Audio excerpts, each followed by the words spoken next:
আমি আজরাইলের জীবনী পড়তে গিয়ে পেয়েছিলাম যে কেমন কঠোরতে।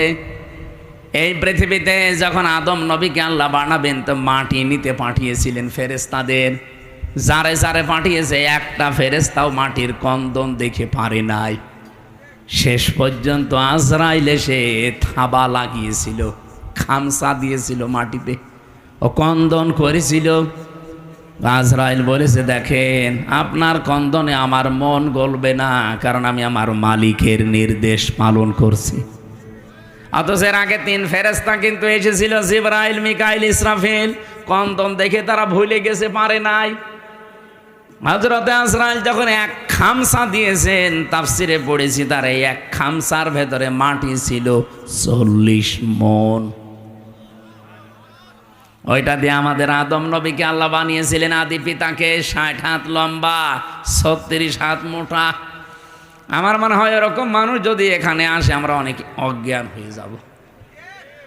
আপনি চিন্তা করতে পারেন, 60 হাত লম্বা, এদিকে মোটা হচ্ছে 36 হাত। এই রকম কঠিন এবং কঠোর হৃদয়ের একজন ফেরেশতা।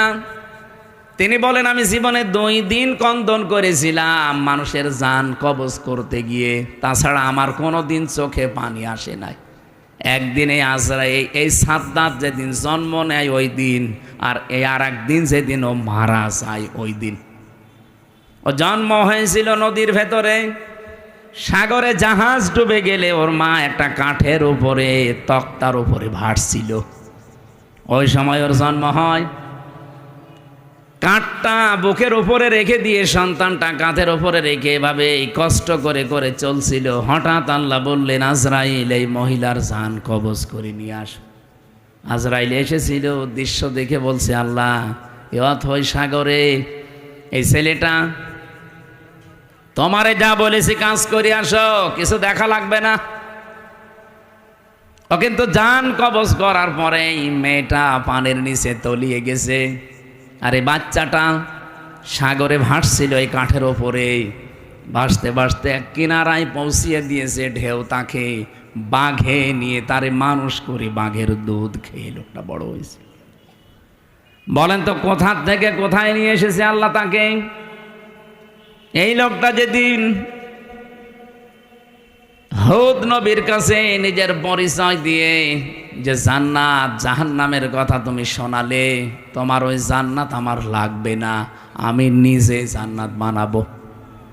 20 বছর সময় নিয়ে 22,000 শ্রমিক কাজে লাগিয়ে ওর আয়ত্তে, ওর রাজ্যে যত সোনা রূপা ছিল সবগুলোকে একত্রিত করে ইট বানিয়েছে সোনা রূপা এগুলো দিয়ে দিয়ে। জান্নাতের ভেতরে ছোট ছোট খোপড়ি ঘর বানিয়েছে। হোর আর গেলমানের নাম শুনেছিল। এই জন্যে এলাকায় যারা যুবক যুবতী আছে 16 থেকে 30 বছর এই বয়সের উঠতি বয়সের যুবক যুবতীদেরকে নিয়ে ওই ঘরের ভেতরে ও বলেছে এটা হোর আর গেলমান। জান্নাত আজকে উদ্বোধন করবে।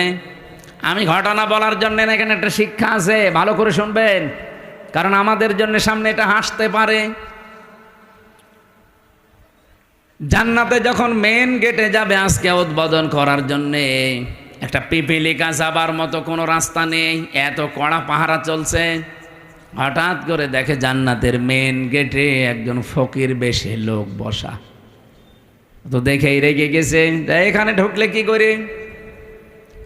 ফকির বেশে লোকটা বলছে, বাদশাহ একটু মাথা নিচ করেন ঘোড়ার পিঠ থেকে, আমি একটা কথা আপনাকে শোনাবো। বলে এখন না, পরে তোমার কথা শোনা যাবে, আমি আগে জান্নাত উদ্বোধন করে নেই। হযরতে আজরাইল ছিল ফেরেশতা। উনি ডাক দিয়ে বলছে, দেখেন আমি একবার যার কাছে আসি জীবনে ডবল আমার আর আশা লাগে না। আমি ফকির বেশে এসেছি, মনে হচ্ছে ফকির, আমি কিন্তু দুনিয়ার সাধারণ ফকির না, আমি আজরাইল। এই জানটা কবজ করবে। আল্লাহ রাব্বুল আলামিন নির্দেশ দিয়েছেন, ইযা জাজালুহুম লা ইয়াস্তাখিরুনা সাআতাও ওয়া লা ইয়াস্তাকদিমুন। যখন যার কাছে আজল চলে আসে মানে মরণ, ওকে আমি 1 সেকেন্ড আগেও দেই না, পরেও দেই না, নির্ধারিত সময় তুলে নেই। এই লোকটা জোর করে বলেছিল, ফেরেশতা একটু সময় দাও, আমি শুধু বানানো জান্নাতে এক নজর দেখেই চলে আসবো, তখন আমার জান নিয়ে নিও, আমার কোনো আফসোস নেই। ফেরেশতা বলেছে, না, জান্নাতের চৌকাঠ পর্যন্ত স্পর্শ করার কোনো অনুমতি আমার কাছে নেই। ঘোড়ার পিঠ থেকে লোকটা তারপরও জোর করে নামতে গিয়েছে, ওখান থেকে জান কবজ করেছে ঘোড়ার পিঠ থেকে। তাফসিরে তাবারিতে দেখেছি, জান্নাতের চৌকাঠি স্পর্শ করার আগে ও মাটিতে ত্রাস করে পড়ে গেছে। এখানে আমার কয়েকটা শিক্ষা পেলাম, আপনারা হয়তো টের পাচ্ছেন না, তাই আমি কিন্তু টের পেয়েছি। এখানে শিক্ষাগুলো কি? তাফসিরে তাবারি ও নাটোর বাসী আজরাইল বলেন, এই দিন ও যখন আমার কাছে অনুমতি চাইছিল যে 20 বছর একাধারে 22,000 শ্রমিক কাজ করে, আমি বিশাল আকাঙ্ক্ষা নিয়ে আসি যে একটু প্রবেশ করে চলে আসব, আল্লাহর নির্দেশ ছিল না। আমি এই দিন ওর জান কবজ করতে গিয়ে কেঁদে ফেলেছিলাম। তাহলে আজরাইল কেঁদেছে একটা লোকের জন্য জীবনে 2 বার, একবার ওর মায়ের জান কবজ করার সময়, একবার ওর জান। মুফাসসির বলেন, কেন আল্লাহ তাকে চৌকাঠ পর্যন্ত স্পর্শ করতে দেয় না জানো? যখন হুদ নবীর কাছ থেকে জান্নাতের বর্ণনাগুলো শুনে শুনে জান্নাত বানাচ্ছিল, নবীকে বলছে, কিভাবে আল্লাহ জান্নাত বানিয়েছে? তোমার তো ওই সহিফার ভেতরে আছে, ওই সহিফা থেকে বলো দেখি। আমাদের নবীকে আল্লাহ বড় কিতাব দিয়েছিলেন, অন্যান্য নবীদেরকে আল্লাহ ছোট ছোট কিতাব দিয়েছিলেন, ওইটার নাম কি? সহিফা। ওখানে জান্নাত জাহান্নামের বর্ণনা ছিল, কিছু উপদেশ ছিল। ওখান থেকে বর্ণনা শুনে শুনে যে জান্নাত এইভাবে এইভাবে আল্লাহ বানাবে, ও ঠিক ওই কায়দায় বানিয়েছে। যেহেতু স্বর্ণ রাখবে, রূপা লাগবে, স্বর্ণ এত পাওয়া যাবে কোথায়? যেখানে যা পাওয়া যায় নিয়ে আয়। ওই দেশে একটা বিধবা মেয়ে লোক, মা বাবা নেই, কিছুদিন আগে বিয়ে হয়ে স্বামীটা গেছে মারা। ওর পাইক পিয়াদা যারা আছে, ওরা যে মেয়েটাকে বলছে ওইটা দিয়ে দাও, বাদশার স্বপ্ন পূরণে জান্নাতে কাজে লাগবে। মেয়েটা ওই দিন মাথায় গড়াগড়ি দিয়ে, মাটিতে গড়াগড়ি দিয়ে বলেছিল, এটা নেবেন না, এটা আমার জীবনের শেষ সম্বল, আমার মা বাবা নেই, আমার স্বামীটাও নেই। জোর করে বাদশার এই স্বপ্ন পূরণের জন্য নিয়েছে। ওদিন মেয়েটা মাটিতে গড়াগড়ি দিয়ে এমন কন্দন করে বরদোয়া দিয়েছিল যে রব্বুল আলামিন আমার জীবনের শেষ সম্বলটুকু যে কেড়ে নিল, তাকে তুমি তার বানানো জান্নাত উদ্বোধন করা বসবাস করতে দিও না। আমি হাদিসে পড়েছি, ইত্তাকি দাওয়াতাল মাজলুম ফাইন্নাহা লাইসা বাইনাহু ওয়া বাইনাল্লাহি হিজাব। মুসলিম শরীফের হাদিস। নবীজি বারবার উম্মতদেরকে নিষেধ করে গেছেন, উম্মতেরা আর যাই করো, মাজলুমের বরদোয়া থেকে নিজেকে বাঁচিয়ে রাখবা সব সময়, কারণ মাজলুমের বরদোয়া আর আল্লাহর ভেতরে কোনো হেজাব থাকে না। এই মেয়েটা যখন মাটিতে গড়াগড়ি দিয়ে কেঁদে কেঁদে বরদোয়া দিচ্ছিল, আমার আল্লাহ ওই দোয়াটা সঙ্গে সঙ্গে কবুল করে নিয়েছে, কারণ কোনো পর্দা নেই। এই লোকটা যেদিন উদ্বোধন করবে, দেখা তো দূরের কথা, চৌকাঠ পর্যন্ত স্পর্শ করতে পারে নাই ওই মেয়েটার বরদোয়ার কারণে। কি বুঝলেন আপনি এখান থেকে? কত জায়গায় কত অত্যাচার জুলুম করেছিল, কিন্তু এই একটা বিধবা স্বামী হারা, মা বাপ হারা এতিম মেয়ের শেষ সম্বলটুকু কেড়ে নেওয়ার কারণে আল্লাহর আরশ পর্যন্ত ধাক্কা খেয়েছে। সূরা আম্বিয়ার তাফসীর পড়তে গিয়ে পেয়েছিলাম, হযরত ইব্রাহিম নবীকে আল্লাহ যখন সাহায্য করার জন্য ফেরেশতা পাঠিয়েছিলেন, ওই সময় তিনি আল্লাহর প্রতি এমন ঈমান দেখিয়েছেন, আল্লাহ পাক বলেন, ইব্রাহিম আলাইহিস সালামের জন্য আমি আল্লাহ আগুনকে কুলনা ইয়া নাহারু কুনি বারদান ওয়া সালামান আলা ইব্রাহিম। কুলনা আমি নিজে বলেছি, এখানে অন্য কাউকে আমি বলতে বলিনি। ইব্রাহিমের ঈমান দেখার পরে আমি আল্লাহ এত বেশি খুশি হয়েছি যে ফেরেশতা জিবরাইলের সাহায্য সে নিতে রাজি না। মেকাইলের সাহায্য নিতে রাজি না। আমি আল্লাহ এত বেশি পছন্দ করলাম তার এই কথাটাকে, শেষ পর্যন্ত বলেছি ঠিক আছে, বল না, আমি নিজে এখানে কর্তা হয়ে গেছি, আমি নিজে কাজ করছি, নিজে আমি ফাইল। ইয়া নারু, হে আগুন, কোনি হয়ে যাও বারদান, ঠান্ডা। আল্লাহ বারদান দেওয়ার পরে সালামান শব্দ মাঝখানে যদি না দিয়ে একবারে দিতেন আলা ইব্রাহিম, আমার ইব্রাহিমের প্রতি ঠান্ডা হয়ে যা। আল্লাহর হুকুম পাওয়ার সঙ্গে সঙ্গে আগুন এত বেশি ঠান্ডা হয়ে যেত, তখন আবার লেপ তোষক লাগতো গরম করার জন্যে। আল্লাহ সালামান দিয়ে তামাম দুনিয়ার মানুষকে বোঝাতে চেয়েছেন, পৃথিবীতে আজও যদি ইব্রাহিম নবীর মতো ঈমান কোন জায়গায় আমি আল্লাহ দেখি, ওদের আগুনগুলো যেমন আমি সালামান বানাবো, ওদের বৃষ্টি ঠান্ডা যে প্রচণ্ড বরফগুলো আমি আল্লাহ সালামান বানাবো। সালামান দিয়ে তাফসিরে ফি জিলালিল কোরআনে সাইয়্যিদ কুতুব লিখেছেন, এই শব্দটা যদি আল্লাহ না, ইব্রাহিম নবী কিন্তু আগুনের ভেতরে 40 দিন থাকতে পারতেন না। এত বেশি ঠান্ডা হয়ে যেত যে থাকার অযোগ্য হয়ে যেত জায়গাটা, উনি আবার বরফ হয়ে যেতেন। আল্লাহ বলেন যদি সালামান না দিতাম, আগুনটা একটু গরম থাকতো, তখন আবার ফ্যান দেওয়া লাগতো জিবরাইল মিকাইলকে দিয়ে, যে ফ্যান নিয়ে যাও অথবা এসি সেট করো, পাখা নিয়ে যাও না। এমন শব্দ আমি চয়ন করে লাগিয়ে দিয়েছি, সালামান মানে শান্তি, একেবারে গরমও না ঠান্ডাও না। এই জায়গাটা অন্তত আমি আল্লাহর নির্দেশ যতদিনের পরে না আসে ততদিন এটা নাতি সাতিষ্ণ হয়ে যাও। এয়ার কন্ডিশন যেটা বলা হয়, নয় ঠান্ডা নয় গরম, এরকম একটা পরিবেশ তৈরি হও। আগুন হুকুম মেনে তাই হয়েছিল 40 দিন। পরবর্তীতে হযরত ইব্রাহিমের নাতনি যারা তারা জিজ্ঞাসা করতো, দাদা দুনিয়ার জীবনে আপনি সবচাইতে শান্তি পেয়েছেন কত? উনি বলেছিলেন, এই পৃথিবীতে যতদিন আমি হায়াত পেয়েছি সবচাইতে বেশি শান্তি সুখে আরামে ছিলাম ওই 40 দিন যখন আগুনে ছিলাম। তার মানে আগুনের ভেতরেও শান্তি দিতে পারে কে? সব কিছুর ওপরে যেন ওনার ক্ষমতা চলছে। ইসরায়েলেদেরকে আমার মনে হচ্ছে আল্লাহ রাখবে না, কারণ এখন এরা আর পৃথিবীর কোনো মানুষের টার্গেট নেই, এরা সরাসরি টার্গেট হয়ে গেছে আমার আল্লাহর। এবার একটা পরিচিত আয়াত শোনাচ্ছে, ইন্নামাস সাবিলু আলাল্লাযীনা ইয়াযলিমুনান নাস ওয়া ইয়াবগুনা ফিল আরদি বিগাইরিল হক। এটা সূরা শুরার 42 নম্বর আয়াতে আছে, 25 নম্বর পারার 6 নম্বর পৃষ্ঠার 13 নম্বর লাইনে পাবেন।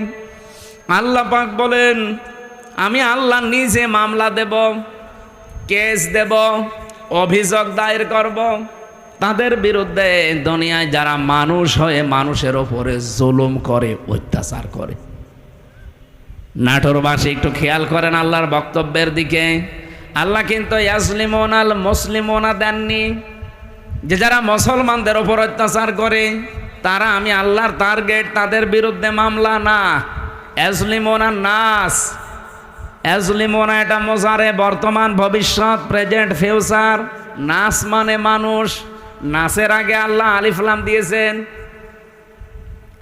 আল্লাহ পাক জানাতে চেয়েছেন, এই পৃথিবীতে একটা মানুষের ওপরও যদি কেউ জুলুম করে, অত্যাচার করে, তার অধিকার নষ্ট করে, আমি আল্লাহ নিজে তার বিরুদ্ধে মামলা দায়ের করব। পুলিশ এসেছে, আপনি যদি আজকে পুলিশের কাজে বাধা দেন, কালকে মামলা হবে, পুলিশ বাদী কেস হবে। কি কথা বলছেন এখানে?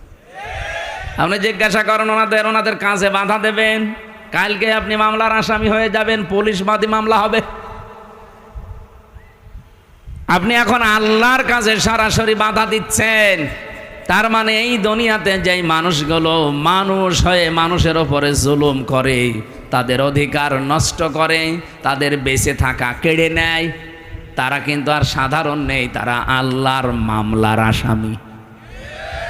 দুনিয়াতে পুলিশবাদী কেস হলে পুলিশই বিচার করতে পারে না, বিচারক আলাদা আছে। কথা বলছে না কেন? নাকি ওনারা কেস দিলে ওনারা বিচার করবে? না, জীবনও না। আলাদা আছে, ম্যাজিস্ট্রেট আছে, জজ আছে, বিচারপতি আছে, সেখানে আস্তে আস্তে উঠবে।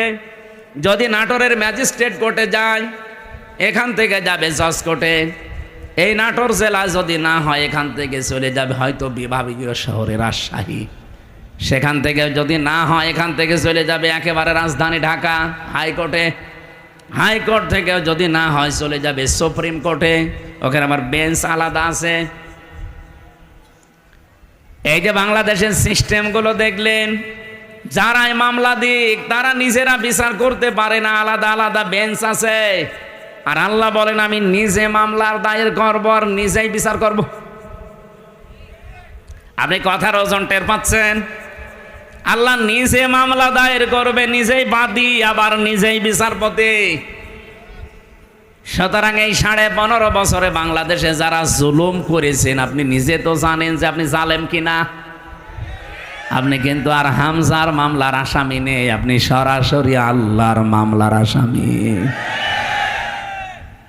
আমার নিজের মামলাটাই বলছি, মামলার আয়ু থেকে শুরু করে একেবারে যিনি নির্দেশ দিয়েছেন ওই পালিয়ে গেছে উনি, এই প্রত্যেকটা জায়গায় আমি দেখেছি এরা সব আমার উপরে অবিচার করেছে। কারণ মামলাটা যদি আমি সম্পৃক্ত থাকতাম, আল্লাহর কসম, কোরআন আমার সামনে, জীবনেও কোনো দিনে কথা তুলতাম না। কোরআন আমি মাথায় নিয়ে বলতে পারবো এই মামলা সম্পর্কে আল্লাহর কসম আমি কিচ্ছু জানি না। আনসারুল্লাহ বাংলা টিমের প্রধান নাকি আমি, অথচ ওই ছাতা যে কি আমি আজ পর্যন্ত জানি না। এমনকি মামলার আইও পুলিশ, উনি নিজেও বলতো আমারে যে হুজুর আমিও জানি আপনার কোনো দোষ নেই, তো করেন কেন? উপরের নির্দেশ। সব এইভাবেই চলছিল। তারপরেও তো আমার মামলার আইও নিজে বিচার করতে পারে নাই। মামলার বিচারপতি আলাদা, ম্যাজিস্ট্রেট যিনি রিমান্ড দেবে তিনি আলাদা, জজ যিনি বিচার করবে তিনিও আলাদা। আর আল্লাহ নিজে বিচার করবেন, আবার নিজেই মামলার বাদী। আপনি পারবেন না বাঁচতে। এই জন্য আমার ভয় হয় আপনাদের নিয়ে, যারা জুলুম করে ফেলেছেন, যার উপরে জুলুম করলেন তার কাছে যে আপনি আগে ক্ষমা চেয়ে নিন। যদি না পান, জীবনও আল্লাহ আপনাকে মাফ করবে না, কারণ এটা আল্লাহর দায়িত্বে নেই। এটা হক্কুল্লাহ না, এটা হক্কুল ইবাদ। হক্কুল্লাহ হলে আল্লাহ মাফ করে দিত। আপনি নামাজ পড়েননি, রোজা রাখেননি, হ্যাঁ, এটা আল্লাহর অধিকার। আপনাকে আল্লাহ ইচ্ছা করলে মাফ করে দেবে, ইচ্ছা করলে শাস্তি দেবে, এখানে কারো কোনো প্রশ্ন নেই। কিন্তু আপনি মানুষ হয়ে মানুষের অধিকার নষ্ট করলেন, তাদের বেঁচে থাকার অবলম্বন কেড়ে নিলেন, জীবনও আপনাকে আল্লাহ মাফ করবে না। এটা আল্লাহ তার উপরে দিয়েছে যার অধিকার আপনি নষ্ট করেছেন। তাফসিরে তাবারির ভেতরে একটা কাহিনী আছে, এটা সত্য মিথ্যা যাচাই করা না, আমি শুধু শিক্ষার জন্য বলছি। দুনিয়াতে যেই মানুষগুলো মানুষ হয়ে মানুষের ওপরে জুলুম করে, ওদের জীবনের কোনো আশা আমার আল্লাহ আর পূরণ করেন না। আপনি সূরা এটা হুদের ভেতরে পাবেন তাফসিরে। হযরতে হুদ আলাইহিস সালামের জামানায় যেই নবীকে আল্লাহ পাঠিয়েছিলেন, যে জামানায়, ওই জামানায় যে কাফের ছিল, আপনারা নাম সবাই জানেন, সাদ্দাদ। নাম শোনেননি? এই জঘন্যতম লোকটাকে পৃথিবীতে আজরাইল মাত্র 2 দিন কন্দন করেছিল মানুষের জান কবজ করতে গিয়ে। আজরাইলকেই দিয়েছে মাত্র 2 দিন। তাছাড়া আজ পর্যন্ত কারো জান কবজে আজরাইল কাঁদে নাই। আজরাইলের চোখে পানি আসা অত সহজ না। কি আপনি কি যত যাকে তাকে মনে করছেন? নাম শুনলেই বোঝা যাচ্ছে দয়া মায়া নেই। আজরাইল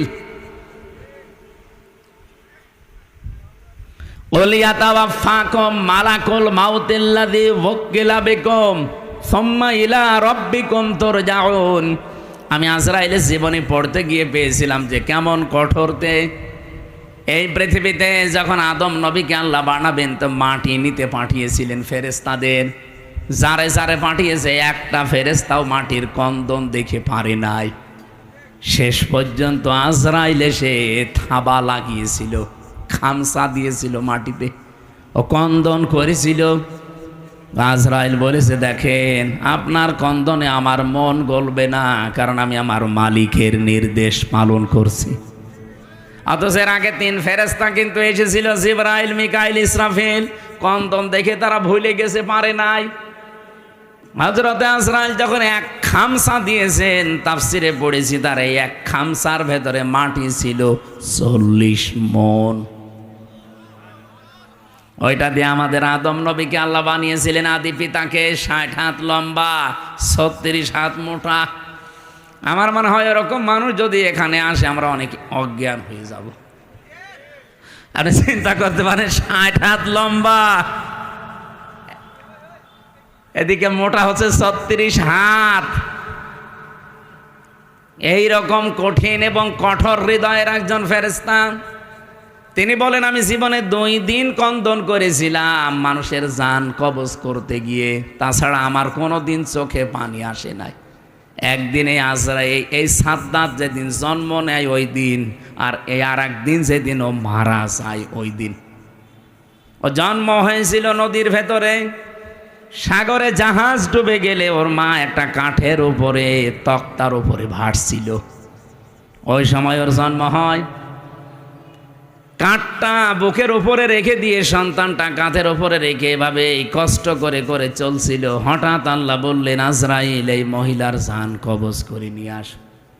আজরাইল এসেছিল, দৃশ্য দেখে বলছে, আল্লাহ, এ অথই সাগরে এই ছেলেটা, তোমারে যা বলেছি কাজ করে আসো, কিছু দেখা লাগবে না।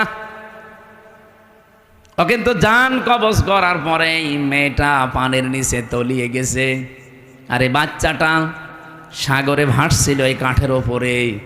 ভাসতে ভাসতে এক কিনারায় পৌঁছিয়ে দিয়েছে ঢেউ তাকে। বাঘে নিয়ে তারে মানুষ করে বাঘের দুধ খেয়ে লোকটা বড় হয়েছে। বলেন তো কোথা থেকে কোথায় নিয়ে এসেছে আল্লাহ তাকে? এই লোকটা যেদিন হুদ নবীর কাছে নিজের পরিচয় দিয়ে যে জান্নাত জাহান্নামের কথা তুমি শোনালে, তোমার ওই জান্নাত আমার লাগবে না, আমি নিজে জান্নাত বানাবো। 20 বছর সময় নিয়ে 22,000 শ্রমিক কাজে লাগিয়ে ওর আয়ত্তে, ওর রাজ্যে যত সোনা রূপা ছিল সবগুলোকে একত্রিত করে ইট বানিয়েছে সোনা রূপা এগুলো দিয়ে দিয়ে। জান্নাতের ভেতরে ছোট ছোট খোপড়ি ঘর বানিয়েছে। হোর আর গেলমানের নাম শুনেছিল। এই জন্যে এলাকায় যারা যুবক যুবতী আছে 16 থেকে 30 বছর এই বয়সের উঠতি বয়সের যুবক যুবতীদেরকে নিয়ে ওই ঘরের ভেতরে ও বলেছে এটা হোর আর গেলমান। জান্নাত আজকে উদ্বোধন করবে।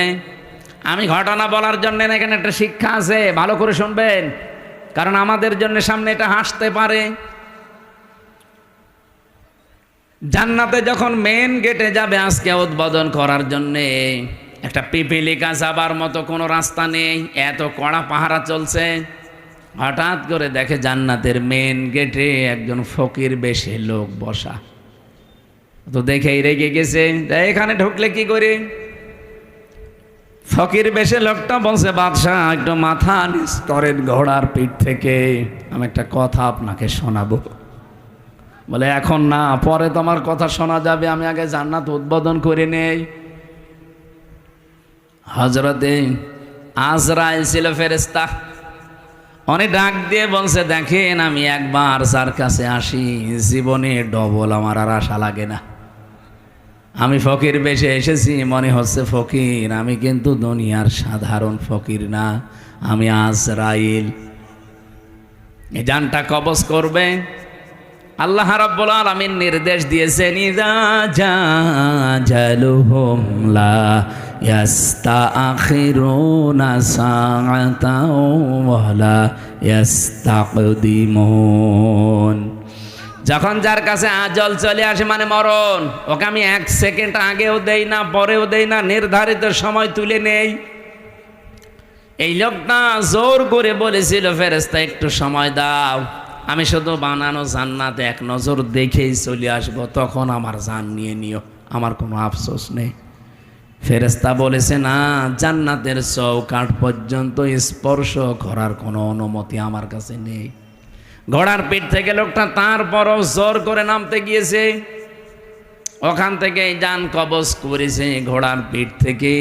তাফসিরে তাবারিতে দেখেছি জান্নাতের চৌকাঠি স্পর্শ করার আগে ও মাটিতে ত্রাস করে পড়ে গেছে। এখানে আমার কয়েকটা শিক্ষা পেলাম, আপনারা হয়তো টের পাচ্ছেন না, তাই আমি কিন্তু টের পেয়েছি। এখানে শিক্ষাগুলো কি? তাফসিরে তাবারি ও নাটোর ভাষী আজরাইল বলেন, এই দিন ও যখন আমার কাছে অনুমতি চাইছিল যে 20 বছর একাধারে 22,000 শ্রমিক কাজ করে আমি বিশাল আকাঙ্ক্ষা নিয়ে আসি যে একটু প্রবেশ করে চলে আসবো, আল্লাহর নির্দেশ ছিল না। আমি এই দিন ওর জান কবজ করতে গিয়ে কেঁদে ফেলেছিলাম। তাহলে আজরাইল কেঁদেছে একটা লোকের জন্য জীবনে 2 বার, একবার ওর মায়ের জান কবজ করার সময়, একবার ওর জান। মুফাসসির বলেন, কেন আল্লাহ তাকে চৌকাঠ পর্যন্ত স্পর্শ করতে দেয় না জানো? যখন হুদ নবীর কাছ থেকে জান্নাতের বর্ণনাগুলো শুনে শুনে জান্নাত বানাচ্ছিল, নবীকে বলছে, কিভাবে আল্লাহ জান্নাত বানিয়েছে তোমার তো ওই সহিফার ভেতরে আছে, ওই সহিফা থেকে বলো দেখি। আমাদের নবীকে আল্লাহ বড় কিতাব দিয়েছিলেন, অন্যান্য নবীদেরকে আল্লাহ ছোট ছোট কিতাব দিয়েছিলেন, ওইটার নাম কি? সহিফা। ওখানে জান্নাত জাহান্নামের বর্ণনা ছিল, কিছু উপদেশ ছিল। ওখান থেকে বর্ণনা শুনে শুনে যে জান্নাত এইভাবে এইভাবে আল্লাহ বানাবে, ও ঠিক ওই কায়দায় বানিয়েছে। যেহেতু স্বর্ণ রাখবে, রূপা লাগবে, স্বর্ণ এত পাওয়া যাবে কোথায়? যেখানে যা পাওয়া যায় নিয়ে আয়। ওই দেশে একটা বিধবা মেয়ে লোক, মা বাবা নেই, কিছুদিন আগে বিয়ে হয়ে স্বামীটা গেছে মারা। ওর পাইক পিয়াদা যারা আছে ওরা যে মেয়েটাকে বলছে ওইটা দিয়ে দাও, বাদশার স্বপ্ন পূরণে জান্নাতে কাজে লাগবে। মেয়েটা ওই দিন মাথায় গড়াগড়ি দিয়ে, মাটিতে গড়াগড়ি দিয়ে বলেছিল, এটা নেবেন না, এটা আমার জীবনের শেষ সম্বল, আমার মা বাবা নেই, আমার স্বামীটাও নেই। জোর করে বাদশার এই স্বপ্ন পূরণের জন্য নিয়েছে। ওদিন মেয়েটা মাটিতে গড়াগড়ি দিয়ে এমন কন্দন করে বরদোয়া দিয়েছিল যে রব্বুল আলামিন আমার জীবনের শেষ সম্বলটুকু যে কেড়ে নিল, তাকে তুমি তার বানানো জান্নাত উদ্বোধন করা বসবাস করতে দিও না। আমি হাদিসে পড়েছি, ইত্তাকি দাওয়াতাল মাজলুম ফাইন্নাহা লাইসা বাইনাহু ওয়া বাইনাল্লাহি হিজাব। মুসলিম শরীফের হাদিস। নবীজি বারবার উম্মতদেরকে নিষেধ করে গেছেন, উম্মতেরা আর যাই করো, মাজলুমের বরদোয়া থেকে নিজেকে বাঁচিয়ে রাখবা সব সময়, কারণ মাজলুমের বরদোয়ার আল্লাহর ভেতরে কোনো হেজাব থাকে না। এই মেয়েটা যখন মাটিতে গড়াগড়ি দিয়ে কেঁদে কেঁদে বরদোয়া দিচ্ছিল, আমার আল্লাহ ওই দোয়াটা সঙ্গে সঙ্গে কবুল করে নিয়েছে, কারণ কোনো পর্দা নেই।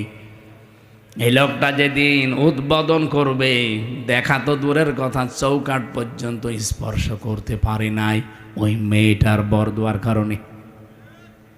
কি বুঝলেন আপনি এখান থেকে?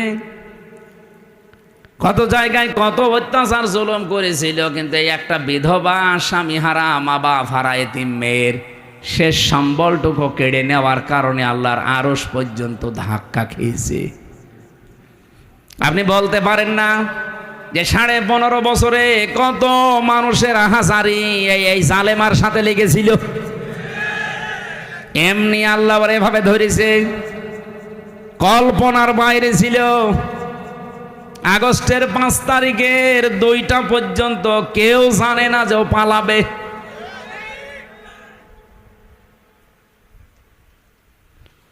আমার মনে হয় এই বিধবা মেয়ে লোকটার মতো, এই এতিম মেয়েটার মতো হাজার হাজার মায়ের, স্বামীর, বোনের, এতিম সন্তানের আর্তনাদ, বরদোয়া, চোখের পানি এই জালেমা মহিলার ক্ষমতার সাথে লেগেছিল।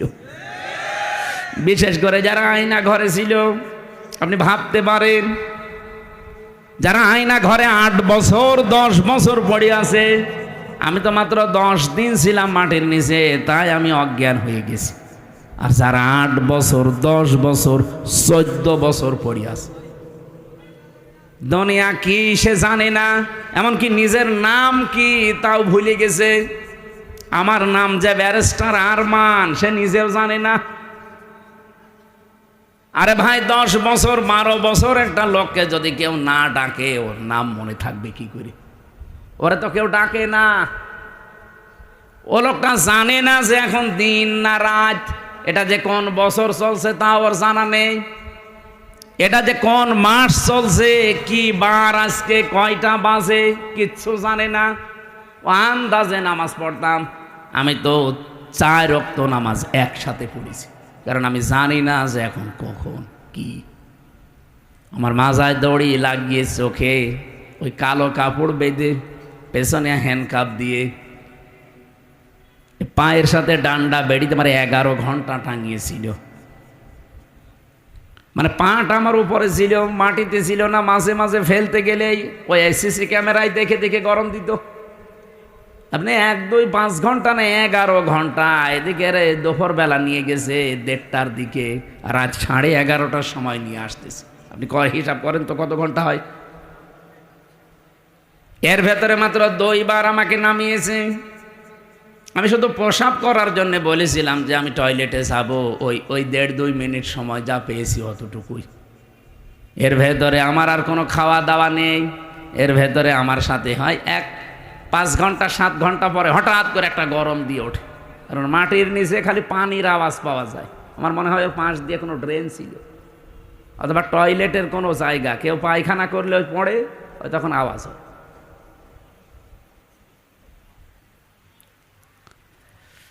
তাও তো আমি মিনিটায় ছিলাম। বিগটা কত কঠিন হতে পারে বলেন।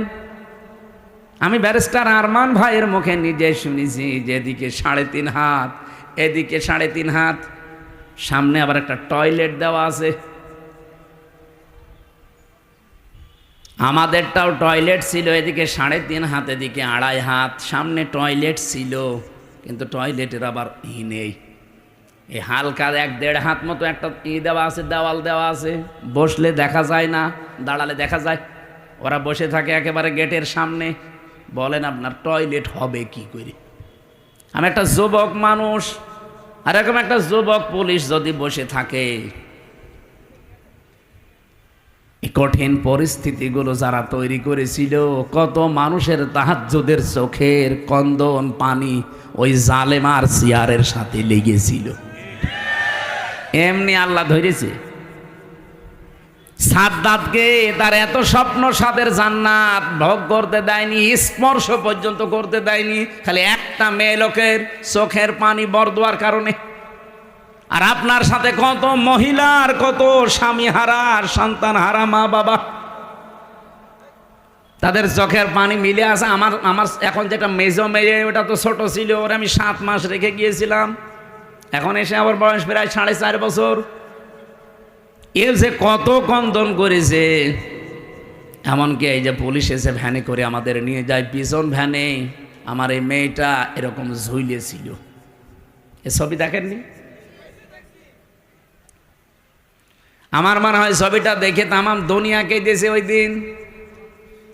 প্রশাসনের সর্বোচ্চ দায়িত্ব ওই সময় যারা ছিল গোয়েন্দা বিভাগে, তারা পর্যন্ত আমার বাড়িতে কল দিয়েছিল যে এই দৃশ্য আর মানা যায় না।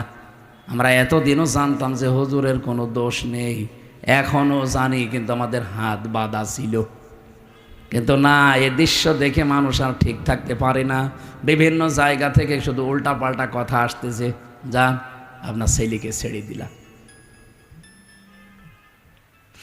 আমার ভাইরা, আমি এখান থেকে তাফসিরের যে শিক্ষাটা দিতে চাই আমি নিজে এবং আপনাদেরকে, শুধু আপনাদের না, এটা রেকর্ড হচ্ছে, সারা পৃথিবীর মানুষ যারা আছে, জুলুম করলে কিন্তু কাঙ্ক্ষিত স্থানে পৌঁছানো যায় না। এটা কি কোরআনের কথা বিশ্বাস করেন? এজন্য আগামীতে কেউ যদি আসেন দায়িত্বে, জুলুম করবেন না। তাহলে আপনি যে টার্গেট নিয়ে এগিয়ে যাচ্ছেন, ওই টার্গেট ফিল আপ হওয়ার আগে আপনি পড়ে যাবেন। আমার কথা বোঝা গেছে? ইন্নামা নুমলি লাহুম লিয়াজদাদু ইসমা ওয়া লাহুম আযাবুম মুহিন। সূরা আলে ইমরানে আছে 4 নাম্বার পারা 12 নাম্বার পৃষ্ঠা 9 নাম্বার লাইনে পাবেন, এটা শেষের অংশে আছে। আল্লাহ তাআলা বলেন, কোনো মানুষ যদি জুলুম করে পাপ করে সীমা লঙ্ঘন করে ফেলে তখন আমি আল্লাহ ওকে আর ছাড় দেই না, তখন ওকে কঠিন এবং অপমানজনক আযাবের ভেতরে ফেলে দেই। কি অপমান! আজ তামাম দুনিয়া কেউ হাসিনাকে নিতে রাজি না। শুধুমাত্র ভারত তাও বিভিন্ন কায়দা কৌশলে রেখেছে। আমি আজকে 7-8টা বিষয় পেয়েছি কেন ওকে রেখেছে।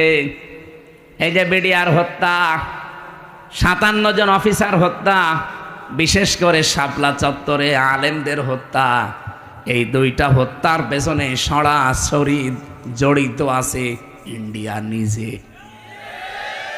এই এখন প্রমাণ আস্তে আস্তে বের হচ্ছে। অলরেডি আন্তর্জাতিক আদালতে হেগে ওদের বিরুদ্ধে 2 জনের বিরুদ্ধে মামলা হচ্ছে, হাসিনা আর মোদি।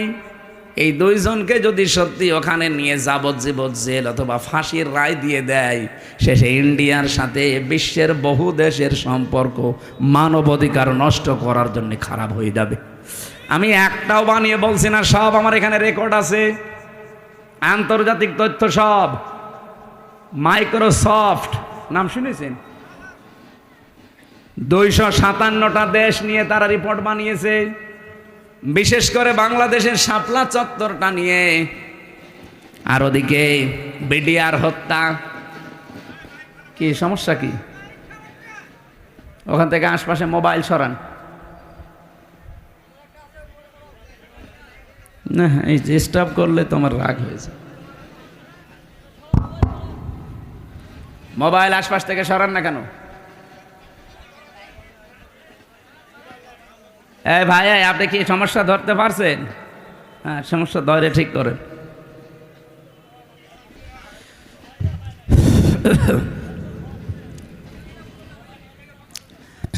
আমার ভাইরা, যে কথা তুলেছিলাম এখান থেকে আমার নিজের কাছে এই কথা মনে হচ্ছে।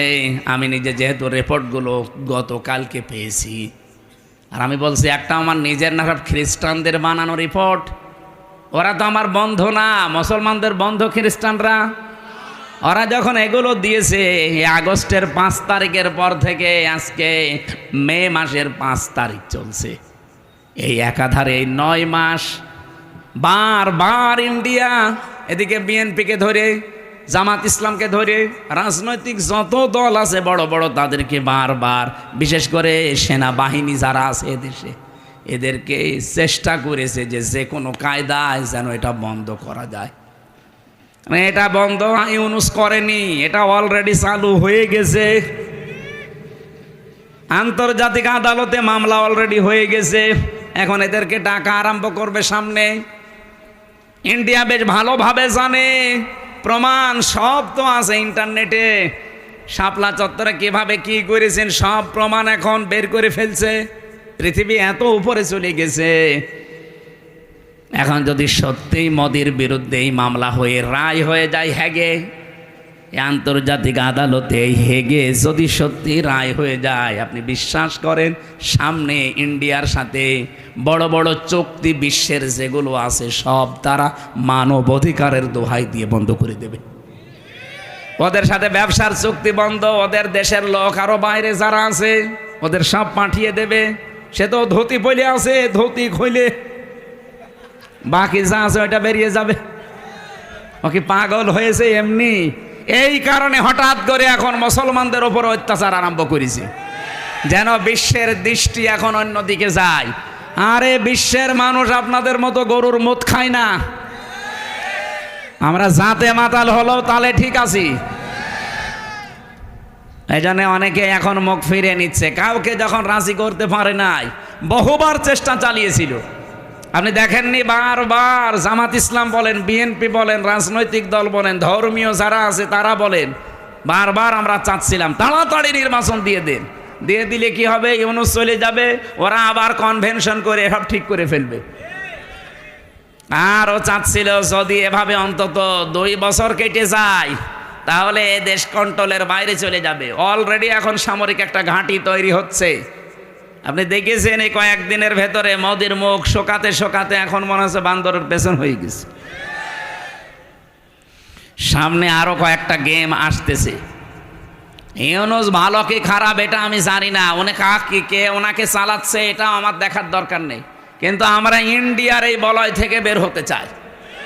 কারণ এই শয়তানরা 54 বছরে উপকার করেছে যা, যদি 10 টাকার উপকার করে 90 টাকার ক্ষতি করিস। আর সবচাইতে বড় ক্ষতি হচ্ছে আর মুসলমানের। আমার ঘর ভেঙে দিলে আমার এত কষ্ট লাগতো না, এ কথা বলছে না কেন? 1500 বছর আগে একবার আল্লাহর একটা ঘর ভাঙতে এসেছিল। কে? আব্রাহা। কে? কি করেছে আল্লাহ দেখেছেন? কাসফিম মাকুল বানিয়ে দিয়েছে। আর এই শয়তানরা আল্লাহর একটা ঘর সে তো ভাঙতে পারে না, শুধু ভাঙার জন্য এসেছিল। আরে অলরেডি ভেঙ্গে ভেঙ্গে সব মাটির সাথে গড়িয়ে ওই জায়গায় এখন মন্দির উদ্বোধন করছে, আর মিথ্যা ধোয়া তুলছে। দিনের পর দিন যায় আর ধোয়া তোলে যে এখানে 500 বছর আগে নাকি মন্দির ছিল। নাটোর বাসে যেহেতু রাজনৈতিক মহল অনেক বড়, ওই মানুষগুলো চিন্তা ভাবনা করবে আমি তো আর রাজনৈতিক ময়দানের বড় নেতা না, আমি একজন কর্মী মাত্র। আমি একটু টাচ দিলাম যতটুকু পেয়েছি আপনাদের। জুলুম যারাই করবে, এই যে মোদি আজ যে জুলুম করছে, ও যে টার্গেট নিয়ে যাচ্ছে, কোরআন 100% সত্য বিশ্বাস করি, ও জীবনেও সাদ্দাদের মতো টার্গেটে পৌঁছাতে পারবে না। টার্গেটে পৌঁছানোর আগেই দেখবেন পড়ে যাবে। চা বিক্রি করতো, পরবর্তীতে দেখবেন তামাক বিক্রি করবে, নিচে নামিয়ে দেবেন আল্লাহ। চা বিক্রি করতো, ওরা তামাক বিক্রি করাবে।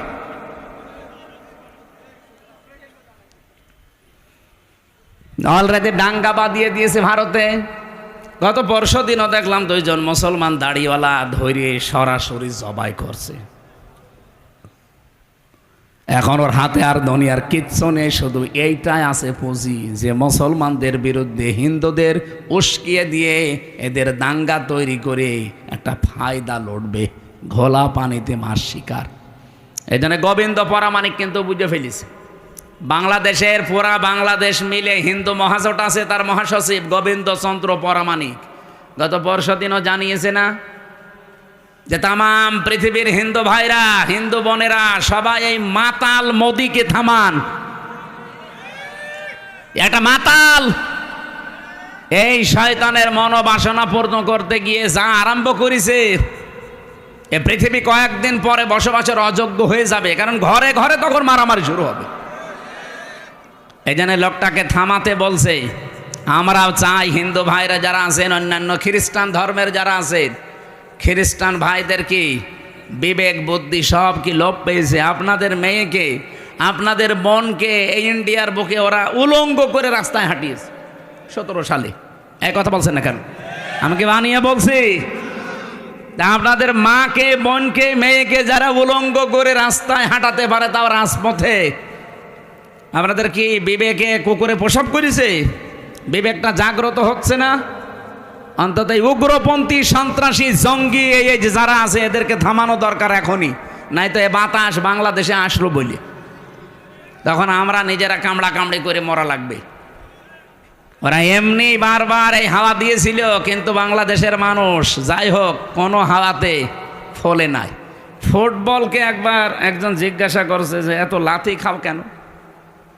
বলছে ভাই আমি মানুষের পামে ফুলি, লোকে আমারে হাওয়া দিয়ে ফোলায়, এই জন্য লাথি দেয়। আমি তো নিজে ফুলতে পারি না, আমি যদি নিজে ফুলতে পারতাম তাহলে আমাকে কেউ হাওয়া দিত না, আর আমাকে লাথি দিতেও পারতো না। মানুষ যেহেতু আমারে পাম দেয়, হাওয়া দেয়, আমি ফুলে উঠি, আবার লাথিও দেয়। তো অন্তত আমরা আর কোনো কারোর পামে হাওয়ায় ফুলতে রাজি না। সে আমেরিকা বলেন, ইন্ডিয়া বলেন, চীন বলেন, রাশিয়া বলেন, কারো হাওয়া পেয়ে ফুলতে পারবে? আমরা ফুলতে চাই আমাদের নিজেদের হাওয়ায়। এই কথা বলেন না কেন? আমার কথার অর্থ বোঝেননি? আমরা ফুলতে চাই কার হাওয়ায়? হঠাৎ করে 54 বছর পরে নারী কমিশন যতগুলো রিপোর্ট দিয়েছে, একটাও কোরআনের সাথে মিলছে কেন? এই মহিলাগুলো আগে 54 বছর ছিল না? ছিল। হঠাৎ এটা করছে কেন? এদের পেছনে রাঘব বোয়াল আছে, কারা আছে এখন টের পাওয়া যাচ্ছে।